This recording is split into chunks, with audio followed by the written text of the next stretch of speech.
네, 반갑습니다. 영어팀장 윤창호입니다.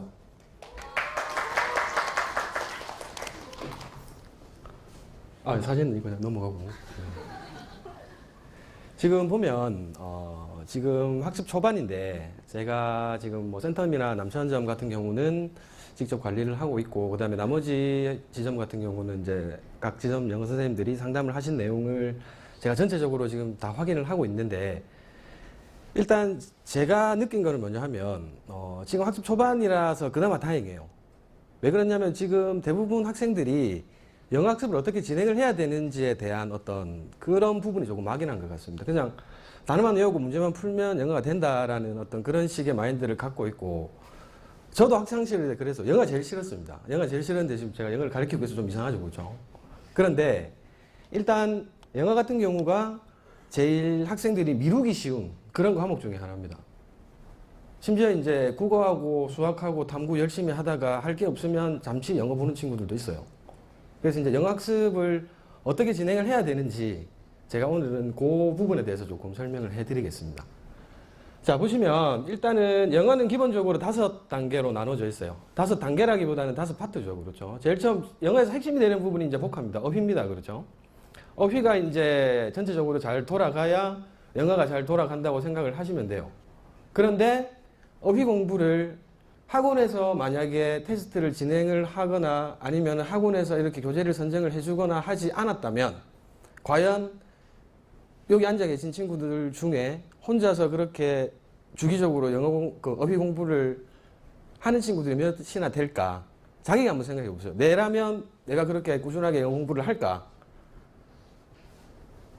일단 어휘가 가장 중요한 부분이에요. 그렇기 때문에 어휘 공부는 학원에서 시키는 거, 그 다음에 본인이 좀 더 부족함을 느끼면은 어휘는 실제로 제가 학생들한테 작년에도 실전에서 어떻게 이야기를 했냐면 수능 치기 전날까지 공부를 해야 되는 게 어휘라고 저는 이야기를 했어요.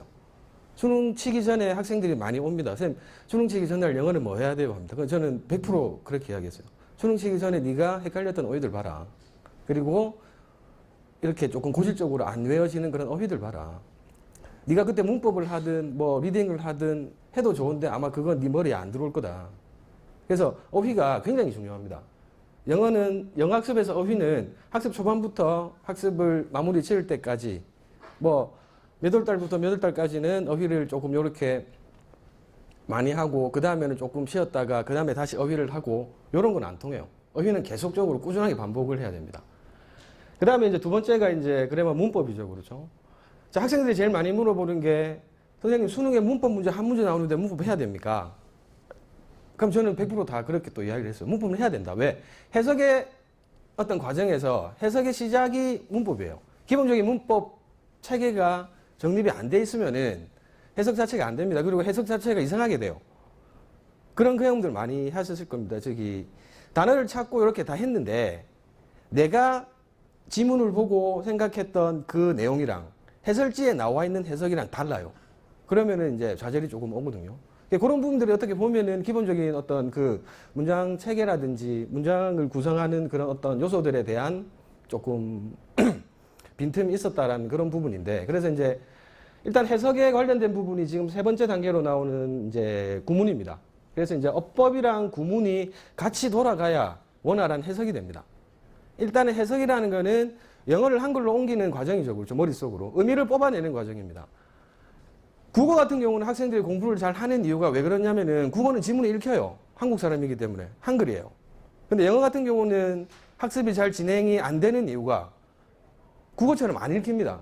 모르는 단어가 있으면은 넘어가게 되고 그 다음에 그만큼 그 지문에 대해서 집중을 못 하기 때문에, 그렇기 때문에 학생들이 영어 공부를 조금 미루거나 아니면 학생들이 영어 공부를 등한시하게 되는 이유가 저는 거기에서 온다고 생각을 합니다. 그래서 일단 해석이라는 거에 대해서 1차적으로 학습을 진행을 하고 그 다음에 나머지 지금 네 번째 단계인 리딩으로 넘어가야 됩니다. 이게 쉽게 말하는 게 독해입니다.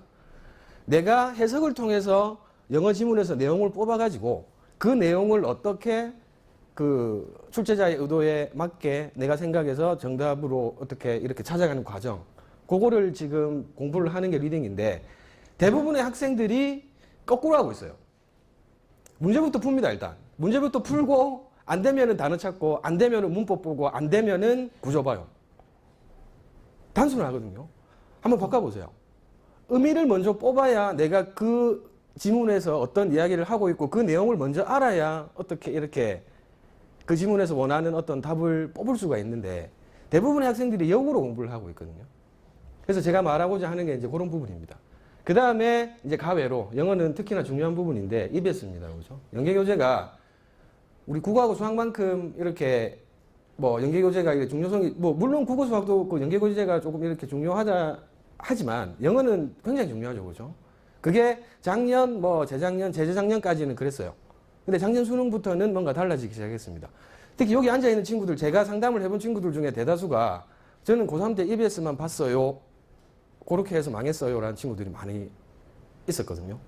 자, 본질적으로 지금 EBS 같은 경우는 계속해서 직접 연계율이 떨어지고 있어요. 독해에서는. 옛날에 우리 EBS 뭐 사설 인터넷 강사들도 보면은 EBS 지문 정리해주고 그림 그려주고 이 내용 나오면은 이 내용이다. 그 다음에 이 소재가 나오면 이 내용이다. 그것만 봐도 문제를 맞췄던 시절은 이제 옛날 이야기입니다. 평가원은 계속 진화하거든요. 수능 트렌드는 계속 바뀌고 있어요. 그래서 EBS 같은 경우는 제가 또 나중에 또 말씀드릴 거지만 EBS 같은 경우는 이제는 수능 영어의 전부가 아니라 수능 영어에 있어서의 한 부분일 뿐입니다. 그럼 나머지 부분들을 뭘로 채워가야 되느냐? 제가 앞에서 말한 어휘, 문법, 구조, 구문, 그 다음에 독해 이런 식의 공부를 해서 본인 실력으로 채워나가야 돼요. 그럼 EBS는 부분이고 나머지 부분들은 실제 본인의 영어 실력을 만들어야 됩니다. 그래서 그런 식으로 이제 조금 공부를 해주시면 일단은 굉장히 많이 도움이 될 겁니다.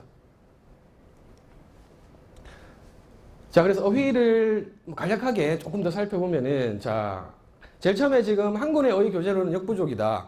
최소한 2권 이상은 봐줘야 됩니다. 왜 그러냐면 한 권만 계속 돌리다 보면 그 한 권이 익숙해지면 익숙해지는 만큼 그 교재를 안 보게 됩니다. 우리 국어 공부를 하면서도 국어 우리나라 말로 돼 있는 어휘들, 어려운 어휘 나오면은 이게 뭐지라고 생각을 하는데 특히나 영어 같은 경우는 안 보면은 내가 외웠던 단어들도 까먹습니다. 까먹기 때문에 계속해서 어휘는 누적 반복이 굉장히 중요해요. 그래서 한 권을 가지고 계속 누적 반복을 하다가 그 한 권에 대한 긴장감이 떨어진다. 그러면은 이제 본능적으로 이제 내가 이 단어장에 나오는 이 교재에 나오는 단어를 많이 알고 있기 때문에 내가 단어를 많이 알구나라고 자만을 하게 됩니다. 자만을 하는 순간 영어는 끝이 납니다. 그래서 한 권의 교재가 조금 본인한테 익숙해졌다. 그러면은 과감하게 다음 교재로 넘어가야 됩니다. A라는 교재를 내가 봤는데 A라는 교재가 내한테 익숙하다. 그러면 B라는 교재로 넘어가줘야 돼요. 그래서 한 권의 교재로는 역부족이니까 평균적으로 봤을 때 우리 3월부터 시작해서 11월 달까지 수능을 그렇게 장기 레이스라고 보면은 기본적인 어휘장 2권 정도 거기에다가 플러스 EBS 연계교재에 나오는 그 뒤편에 따로 편집되어 있는 어떤 그 단어 그 정도만 봐도 충분해요. 왜 그러냐면은 지금 평가원에서 이야기하는 게 어휘 수준 자체가 많이 내려갔습니다. 제가 알기로는 한 수능에 나오는 어휘 수준이 4,000에서 4,500 쉬울 때는 3,500에서 4,000단어밖에 안 나와요. 그래서 그 정도만 학습을 해주면 괜찮기 때문에 어휘는 공부를 할 때 그렇게 하시고 그 다음에 그 밑에 거도 제가 회독수가 많을수록 유리하다. 당연한 소리입니다. 한 번 외워가지고 절대로 내게 안 돼요. 그렇기 때문에 최소한 2번, 3번은 반복을 해주셔야 되고 그 다음에 그 밑에 또 제가 앞에서 한 이야기죠. 그렇죠? 긴장감이 떨어진다면 과감하게 다른 교재로 넘어가 주셔야 되고 그 다음에 강제성이 부여가 되지 않는다면 어휘학습은 무용지물이다. 제가 아까 앞에서 말씀드렸죠. 그렇죠? 과연 학원에서 시험을 안 친다면 내가 알아서 어휘 공부를 할 사람이 몇이나 될까? 장담하는데 제가 그리 많지는 않을 것 같아요. 그래서 어휘 같은 경우는 강제성이 조금 부여가 돼야 되고 개인적인 의지의 문제입니다. 무조건 하셔야 됩니다. 영어는 어휘 안 하는 순간 망합니다. 제가 장담할 수 있어요.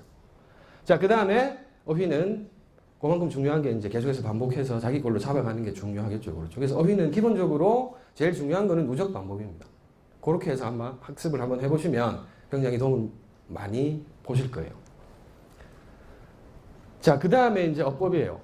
어법 같은 경우는 이제 학생들이 평가원에서 수능에서 어법 문제가 한 문제밖에 안 나오는데 굳이 내가 많은 시간을 투자를 해야 되냐. 미친 듯이 어법을 다 외우고 미친 듯이 그 어법 교재에 나오는 어떤 그런 부분들을 다 외우고 할 필요는 없어요, 솔직히. 자, 문장을 봤을 때 문장의 전체적인 구조 정도 내가 파악할 수 있는 어법 실력은 반드시 갖고 있어야 됩니다. 뭐 다 외워라, 뭐 1형식 동사 다 외워라, 2형식 동사 다 외워라 하는 강사들 있어요. 있는데 물론 외우면 좋겠죠. 그렇게 하면은 국영수 중에 영어만 공부해야 됩니다. 국어하고 수학 공부 못합니다. 그렇기 때문에 영어는 입시 영어라는 틀 안에서 움직이면 되기 때문에, 그래서 기본적인 문장 구조 파악하고 이 문장이 이렇구나라는 정도의 그런 파악을 할 수 있는 그런 능력의 어법 실력은 갖고 있어야 됩니다. 그래서 어법 같은 경우는 이제 어법 문제 한 문제를 맞추기 위해서는 반드시 평가원에서 진행 평가원 기출 문제라든지 평가원에서 낸 어떤 그런 우리 모의고사 문제들, 그런 문제들 보면서 평가원의 어법 출제 기준을 이렇게 이제 조금 이렇게 출제 경향을 많이 파악을 하셔야 되고, 자, 그 다음에 어법 같은 경우가 벼락치기가 통하지가 않습니다. 처음에 바짝 해놨다가 그 다음에 다른 공부 조금 하다가 다음에 보면 또 기억이 안 나요. 영어가 특히 그래요. 그래서 영어는 제가 상담하는 친구들마다 이야기를 하는 게 하루에 많이 할 필요가 없다라고 이야기합니다. 하루에 많이 하면 영어도 많이 안 돼요. 영어 공부 많이 본 친구들 알겠지만 하루에 5시간, 6시간 공부 안 됩니다. 그래서 저는 2시간에서 3시간 정도 꾸준하게 하라고 합니다. 영어는 일요일이 없어야 된다는 말도 했는데 영어는 월화수목금토일 계속 꾸준하게 돌리는 게 제일 중요합니다. 그래서 문법도 마찬가지입니다. 그 다음에 어법의 이해, 그 다음에 어법의 적용. 요거는 이제 별개의 문제라는 게 뭐냐면은 학생들이 이제 기본적으로 어법의 개념이 정립이 안 된 상태에서 문제만 풀려고 합니다. 문제만 풀려고 하기 때문에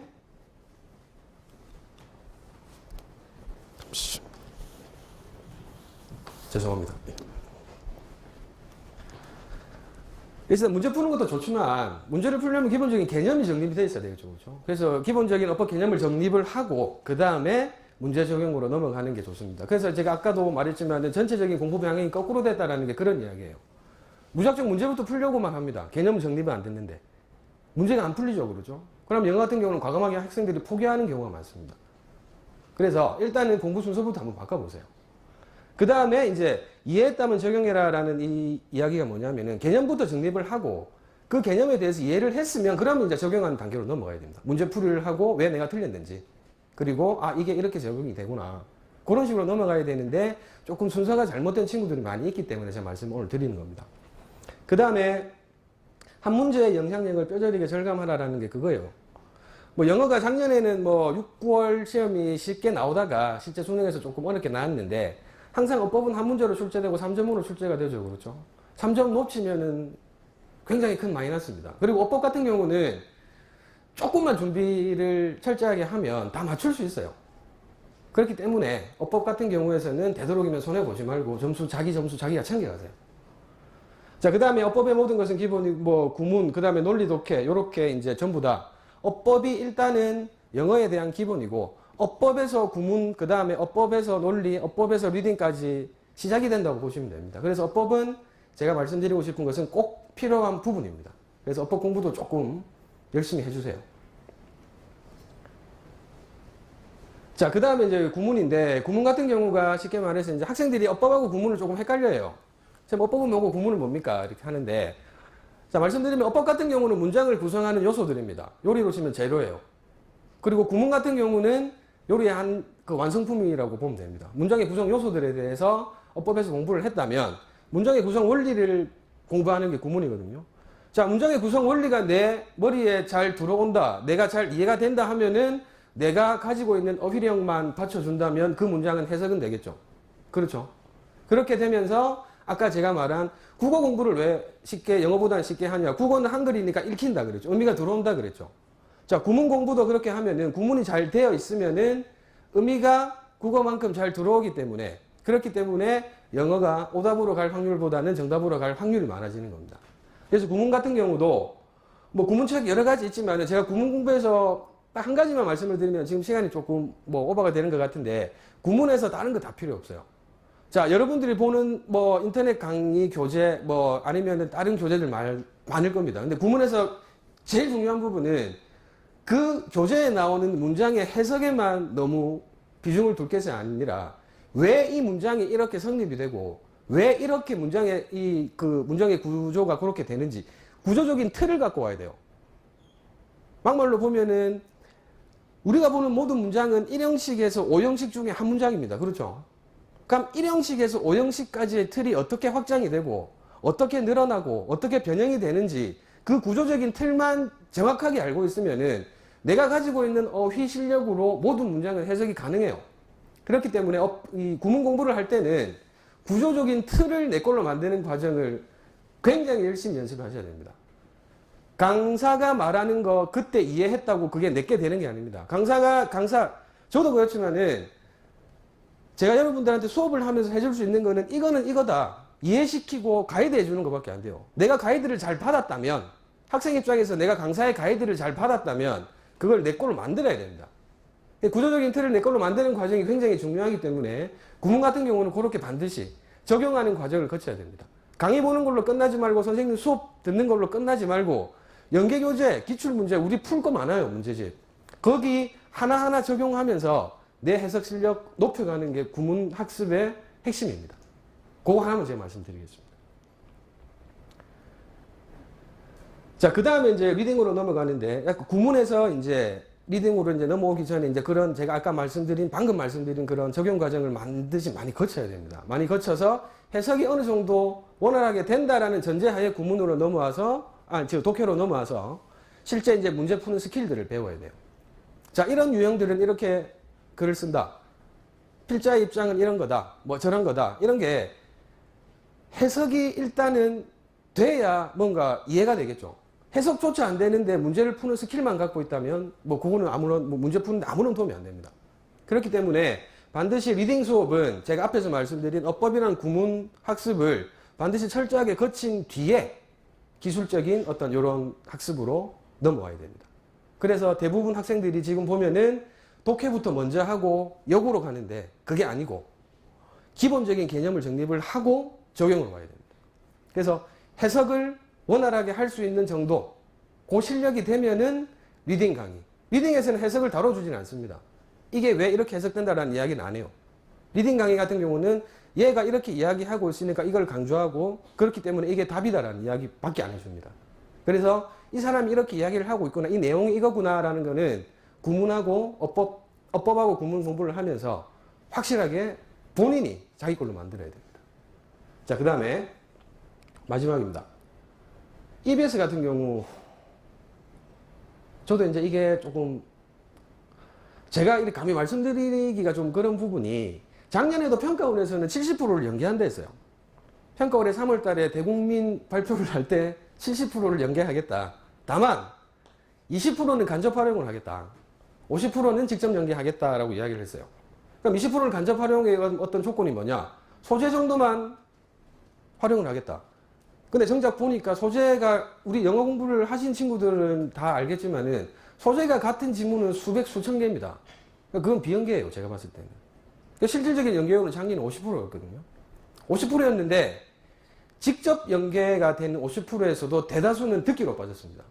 작년 수능을 우리 기준으로 했을 때. 그럼 듣기에서 직접 연계가 거의 대부분 다 됐는데 실제로 이제 EBS 재작년 어떤 케이스를 보니까 막 EBS만 내용만 외우면은 뭐 앞에 한 2줄만 읽고 문제 맞추고 이랬는데 거기에 이제 너무 이제 EBS 흔히 말하는 EBS 빨이라는 연계빨이라는데 연계빨을 너무 믿은 친구들은 작년에 조금 실패를 많이 했을 거예요. 자, 올해도 아마 그럴 건데 올해도 지금 평가원에서 뭐 정확하게 몇 프로다라고는 아직 발표를 안 했지만 제가 아까 잠깐 말한 것처럼 EBS도 이제는 수능 영어의 절대적인 부분이 아닙니다. 전부가 아닙니다. 수능 영어의 한 부분이에요. 한 부분이라서 하기는 해야 됩니다. 하기는 해야 되는데 목숨 걸지 마세요. 실제 목숨 걸어야 되는 부분은 제가 앞에 말한 그런 식으로 공부를 하면서 본인 실제 실력, 영어 실력 만들어 가는데 목숨 거세요. 그러면은 연계든 비연계든 다 됩니다. 그렇기 때문에 일단은 EBS 같은 경우는 한 부분이다라고 그렇게 생각을 하고 뭐 그래도 뭐 안 하면 안 되겠죠. 그렇죠? 그러니까 이제 조금 이렇게 비중 조절을 잘 해라라는 그런 이야기를 제가 해드리고 싶습니다. 그래서 일단 전체적으로 봤을 때는 영어 학습이 이렇게 진행이 되면 효율적이지 않을까 해서 제가 오늘 그렇게 말씀드렸습니다. 감사합니다.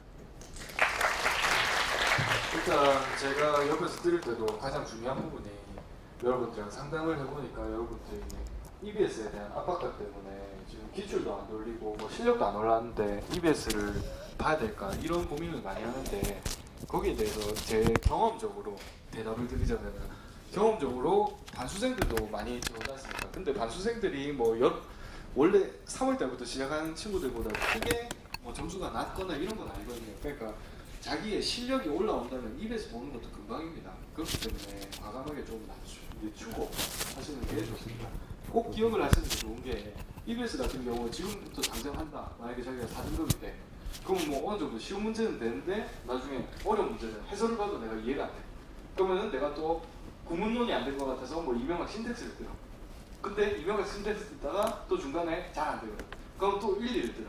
그러다가 또 EBS를 보고. 그러니까 악순환이 연속이 됐어. 그러니까 한 6월, 7월에 EBS를 들어가도 되니까 충분히 구문 강의라든지 강의를 듣고 기출에 적용을 시킨 후에 실력을 늘린 후에 EBS에 들어가라는 겁니다. 마지막으로 말씀을 드리자면 기출 같은 경우는 마더텅, 자이스토리 뭐 이런 것도 있지만 제 개인적인 견해로는 기출을 고백으로 하는 것이 좋지 않나. 왜냐면은 기출이라는 것이 반드시 하긴 해야 되는데 영어가 또 생각을 해보면 EBS 분량이 너무 많기 때문에 기출은 적절한 분량이 담고 있는 문제집을 하는 것이 좋기 때문에 제가 생각했을 때 기출의 고백이 가장 적절한 것 같습니다. 그렇다면 영어도 간단하게 질문을 한번 받아보겠습니다. 뭐든 좋습니다. 뭐든. 내가 지금 이명학 신텍스를 듣고 있는데 만약에 은선진 나눔독을 듣고 싶다. 이게 가능한가? 이런 거. 아무거나. 방금 윤창호 쌤 들어가야 되는데. 질문 없어요? 하셨구나.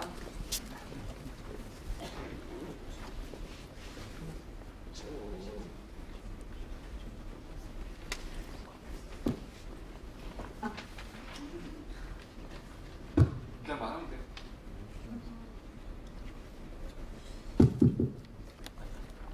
세워서. 저는 영어 공부법 뭐 이런 건 아니고, 그러니까 문법이라던가 그런 부분에 있어서 혹시 학원에서 특강이라던가 이런 부분이 만들어지진 않는지 그런 게 좀 궁금해서. 네, 문법. 지점이죠. 하단점이죠. 그렇죠. 지금 일단 하단점도 그렇고 이제 전체적으로 제가 지금 우리 여과생들하고 다 그렇게 하시면은 지금 현재 지금 특별반 같은 경우는 이제 저희가 일단 수요조사를 해서 그렇게 이제 진행을 할 거고 3월 수요조사에서 이제 그렇게 이제 특별반 희망하는 친구들이 만약에 없었으면은 이제 특별반이 계속 잠길 수도 있는데 4월달부터는 정상적으로 영어 구문 내지는 어법 그다음에 EBS 이런 부분들 다 특별반 계속 할 거니까 걱정하시죠. 지금 좋은 질문인데 이런 것처럼 모의고사를 끝나고 계속 설문조사를 하지 않습니까? 그때 적어주시면 돼요. 또 질문. 그냥 주시고 바로 앞에서 답변을 해주시면 제가 인강 관련된 질문인데요. 저 이충권 선생님 걸 듣거든요. 지금 한수위를 듣고 있는데 한판승도 이렇게 커리큘럼을 따라가는 게 맞는지 너무 양이 많아서요. 자, 이충권 강의 듣는 사람 한번 손 들어보세요. 미치겠죠? 그렇죠. 많이 해라 그러죠. 그 다음에 이제 이충권 강의의 특성이 뭐냐 하면 메가스터디 강사인데 커리가 강대합니다. 그래서 제가 이충권 강의를 이렇게 이제 메가패스를 갖고 있거나 선생님 프리패스를 끄는 친구들은 다른 거 사라 할 수가 없으니까 일단 그런 거고 이충권 같은 경우는 저도 인정하는 강사예요.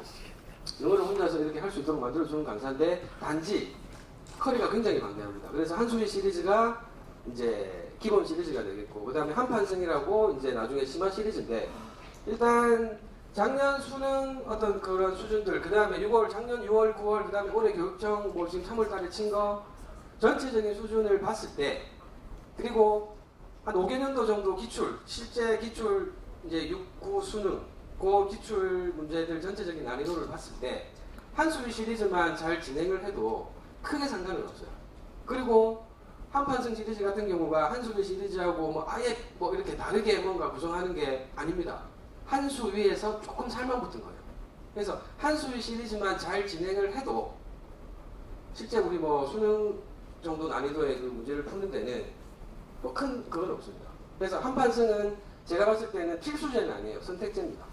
그래서 내가 한수위 시리즈를 워낙 이렇게 이제 조금 잘 이해를 해가지고 또 뭐 시기적으로 보면 이제 시간도 조금 이렇게 한 판승까지 진행을 할 시간이 있다 하는 친구들은 한 판승을 진행을 해도 됩니다. 한 판승을 진행을 하면서 한 수에서 배웠던 내용들, 그런 내용들 다시 적용하는 뭐 그런 용도로 사용하시면 되는데, 자, 내가 한 수위를 진행을 하고 있는데 너무 시간이 늘어지고 그 다음에 한 수위 같은 경우가 커리가 방대하기 때문에 조금 이렇게 다른 내가 한 판승까지 가야 된다면 다른 과목 공부에도 조금 지장이 있을 것 같다라고 하는 친구들은 굳이 한 판승 시리즈까지 진행은 안 하셔도 됩니다. 한 판승 시리즈를 안 했다고 해서 뭐 내 영어 실력이 뭐 무조건 뭐 해봤자 한 판승을 해야 100점이 나오고 한 수위까지 하면 95점까지밖에 안 나온다 이런 건 아니에요. 그렇기 때문에 시간적으로 학습 시간을 잘 배정을 해가지고 내가 한 수위를 하고 어느 정도의 시간적 여유가 있으면은 한 판승을 진행을 하는 건 무방합니다. 그런데 한 수위 같은 경우 조금 이렇게 강의가 늘어지거나 하면은 굳이 한 판승까지는 필수적으로 진행해야 되는 부분이 아니에요. 그렇게 아마 진행을 하시면 될 겁니다. 답변이 됐습니까? 안 된 것 같은데. 그렇다면 또 다른 질문 있습니까? 지금 이런 질문도 좋았습니다. 또 질문 있습니다. 창호 선생님 질문 있습니다. 아직 하시면 안 됩니다. 아까 질문 같은 경우는 뭐 제가 봤을 때도 그냥 한성훈 선생님 생각이 있어서 알바 대표입니다. 비슷한 수준. 한수이나 한바탕이나 거기서 살만도 같은 거라서 질문해 주시면 됩니다. 네, 만약에 단어장을 이제 하고 있던 거를 이렇게 익숙해져서 다른 단어장을 모른다면은 자기가 모르는 단어가 몇 % 정도 들어있는 단어장이 자기한테 적절한지 그런. 네. 그렇죠. 이게 단어장 제가 하나가 이제 긴장감이 떨어지면 다른 교재로 넘어가라 그랬는데 그게 뭐 우리가 기계가 아닌 이상 그렇죠. 내가 이 단어장 중에 뭐 4,000개의 단어 중에 뭐 3,900몇 개를 외웠는데 뭐 이렇게 계산은 안 돼요. 자, 그게 일단은 언어 같은 경우가 이제 감이라는 게 참 그런 건데 이제 그런 걸 어떻게 판단하시면 되느냐면 자, 일단 우리 테스트 치죠, 그렇죠? 테스트 치면은 테스트 점수로 우선 판단해보세요. 자, 내가 일단은 처음에는 우리 1회독 과정에서는 열심히 외웁니다. 보고 열심히 외우고 그 다음에 내가 뭐 시험을 위해서 단어를 외우든 아니면은 내 영어 공부를 위해서 단어를 외우든 간에 열심히 일단 외웁니다. 그렇죠? 그래서 이제 뭐 제일 1회독 때는 내가 다 맞으려면은 뭐 한 1시간 정도 단어를 외워야겠는데 2회독 가보니까 한 40분 정도 해도 되네. 3회독 때 가보니까 내가 단어장을 안 봐도 하나 두 개 정도 틀리고 안 틀려진다. 그런 어떤 기준으로 해서 넘어가시면 돼요. 그러니까 막 크게 기준으로 해서 내가 이 단어장을 무조건 옛날에 막 그렇게 공부하는 사람도 있었어요. 단어장 다 외우면 그 짜가지고 막 시험 먹고 그런 사람도 있었는데 그렇게까지 필요한 건 아니고 일단은 전체적인 어떤 그런 시험 성적이라든지 그런 데서 내가 이제 노력하는 시간 대비 학습하는 시간 대비 성과 자체가 쉽게 올라오면은 그 단어장은 그 시기에는 넘어가야 되는 시기가 맞습니다. 그래서 뭐 일률적으로 뭐 몇 개 이상의 단어를 내가 알았으면 넘어간다 이런 것보다는 본인이 공부한 시간 대비 성과를 한번 보세요. 내가 1시간 공부해서 100점이 나왔는데 10분 공부해서 100점이 나온다. 그러면 이제 그 앞으로 그 단어장은 점점 활용도가 떨어질 거가 분명하기 때문에 그런 어떤 그런 계산을 해서 그렇게 단어장을 넘어가면 될 것 같습니다. 답변이 됐죠? 또 질문 있습니까? 혹시?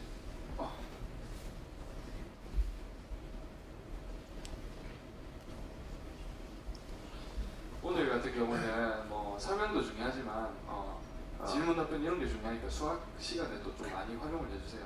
좀 구체적으로 질문 드리고 싶은데요. 그러면 어휘책은 예를 들면 제가 좀 경선식 하고 있거든요. 2권 정도 했으니까 뭐 경선식하고 어휘급 이 정도 하고 구문은 예를 들면 신텍스 하고 EBS는 부대표님 말씀하신 대로 나중에 연습용으로 풀고 기출 뭐 그 정도만 보면은 뭐 소위 저희끼리 테크라거든요. 그 정도 이제 영어 양만 보면은 1등급이 되는 건지 뭐 예. 제일 어려운 질문인데 항상 어디 가나 이런 질문을 하는 친구들이 있어. 뭐 어떻게 하면 1등급이 나오고 뭘까지 봐야 되고 범위를 설정해달라. 근데 영어가 제가 그런 게 있으면 참 좋겠는데 영어는 솔직히 범위가 없어요. 범위가 없고 일단은 금방 선생님이 말씀을 해주셨는데 경선식하고 어휘끝 정도 이렇게 제가 학생 개인적으로 이제 궁금한 거니까 개인에 맞춰서 제가 말씀드릴게요. 자, 어휘 같은 경우는 경선식하고 어휘끝 정도만 타도 괜찮아요. 근데 하나 추가시킵시다. EBS 어휘 우리 학원에서 하는 거 하나 추가시킵시다. 그 정도만 하면은 되는데, 자, 얼마나 내가 하느냐의 차이입니다. 그것만 그냥 앉아서 눈은 보고 있는데 머리는 안 보면 안 돼요. 눈과 머리가 다 집중이 돼서 봐야 됩니다. 그래서 단어 같은 경우는 경선식 하다가 긴장감이 떨어지면은 어휘끝으로 넘어가는 거 괜찮아요. 그리고 EBS 연계 단어. EBS 연계 단어도 보면은 우리 어휘끝 뭐 경선식 오드마스터 거기 다 나온 단어들이에요. 그렇기 때문에 어떻게든 그렇게 보면 계속 누적 반복이 되기 때문에 어휘는 그 정도 일단은 커리를 잡아주시고, 제가 11월 달까지 하는 그 분량에 대해서 이야기를 말씀드릴게요. 그 다음에 구문 이야기 하셨는데 신텍스, 그 다음에 제가 알기로 우리 남천 친구라서 이충권 강의도 잠깐 보다가 저하고 상담해서 이렇게 했는데, 구문 같은 경우는 강의보다는 강의에서는 이제 가이드가 되겠죠, 그렇죠? 강사가 어떻게 해라, 이건 이런 거다, 저건 저런 거다 하면은 강사가 가이드 해주는 대로 따라와가지고 오히려 그 뒤에 과정이 중요합니다. 내 걸로 만드는 시간. 신텍스에서 배운 내용, 다른 뭐 우리 뭐 이충권이면은 한수의 신구문론에서 배운 내용, 전홍철이다 그러면 스피드 구문에서 배운 내용, 이런 내용들을 일단은 가이드를 잘 해주면 가이드 해주는 대로 따라가가지고 내 걸 만들어야 돼요. 그 내 걸 만드는 기준이 개인차가 있어요. 어떤 사람은 한 달 만에 완성이 되는 친구들이 있고 어떤 사람은 2달, 3달 걸리는 친구들이 있는데, 일단은 제가 일률적으로 계산을 못하지만 평균적으로 봤을 때 구문 강의를 듣고 적용을 하는 기간 자체가 평균적으로 한 2-3달 걸립니다. 한 2-3달 정도는 돌아가야 아 이제 영어가 이런 거구나, 아 지문은 이런 거구나, 아 얘가 지금 이 이야기 하고 있구나 정도 돼요. 그러면은 지금 기준으로 봤을 때 3월달, 4월달 정도까지 강의를 진행을 하고 5월달, 6월달 정도까지는 뭡니까? 적용을 해야 되겠죠. 적용을 하고 그 다음에 적용 교재로는 기출문제 EBS 정도부터 시작을 하세요. 일단 그거는 반드시 풀어야 되는 거고, 그거도 아까 기출문제 중요하듯이 영어도 기출문제 굉장히 중요한데 안 풉니다. 기출문제 반드시 진행해야 됩니다. 그리고 기출문제는 5개년 정도만 풀면 돼요. 5개년 정도만 풀면 되고, 왜냐하면 제가 아까 평가원도 계속 변한다 그랬죠. 수능은 트렌드입니다. 1990몇 년도 이런 수능 볼 필요 없어요. 문제 지금하고는 아예 다르기 때문에. 그렇기 때문에 2011년도 정도부터 2011, 2012, 2013, 2014, 2015 그 정도만 5개년 정도만 파악을 하시면 되고, 자 금방 말한 부분이 이제 이렇게 되겠죠. 그 다음에 이제 한 7월달, 8월달 넘어가서 본인 이제 리딩 강의 같은 거, 독해 강의 같은 거 듣고, 그 다음에 뒤에 실전 모의고사라든지 뭐 어떤 그런 부분인데, 자 제가 지금 일률적으로 말씀을 드리지만 그게 딱딱딱 기간이 뭐 이건 몇 달이 끝나야 돼, 저건 언제 끝나야 돼, 이건 몇 월 며칠 날 끝나야 되라는 건 없어요. 영어는 내가 얼마만큼 잘 습득을 하고 내가 얼마만큼 잘 진행이 되느냐라는 그런 기준으로 넘어가야 되기 때문에, 학생이 방금 말한 그런 교재, 그런 분량, 그런 어떤 범위들만 충분히 본인에 맞게 잘 진행을 한다면 1등급 나옵니다. 1등급 그렇게 어려운 거 아니에요. 그렇기 때문에 그렇게 진행을 하면 충분히 1등급은 나올 것 같습니다. 일단 제가 그렇게 말씀드리고 싶습니다. 예, 고생하셨습니다. 박수 한번 주십시오.